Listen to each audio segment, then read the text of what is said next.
পেশ করতেছেন, বান্দা আমার সৃষ্টি জীব নিয়ে চিন্তা করো। আরেক অংশের মধ্যে আল্লাহ রাব্বুল আলামিন বলতেছেন, আফালা ইয়ানজুরুনা ইলাল ইবিলি কাইফা খুলিকাত, তারা কি উটের প্রতি লক্ষ্য করে না কিভাবে আমি উটকে মরুভূমির জাহাজ হিসাবে সৃষ্টি করেছি। উট মরুভূমির দিকে, মরুভূমির মধ্যে চলাচল করত। আল্লাহ রাব্বুল আলামিন স্মরণ করাচ্ছেন কিভাবে আমি উটকে মরুভূমির জাহাজ হিসাবে সৃষ্টি করেছি। ওয়া ইলাস সামাই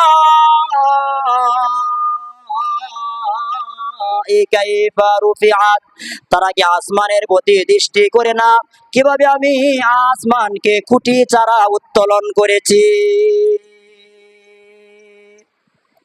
ওয়া ইলাল জিবালি কাইফা নুসিবাত, তারা কি পাহাড়ের দিকে দৃষ্টি করে না কিভাবে আমি পাহাড়কে জমিনের মধ্যে স্থাপন করেছি যেন জমিন নাড়াচাড়া না করতে পারে।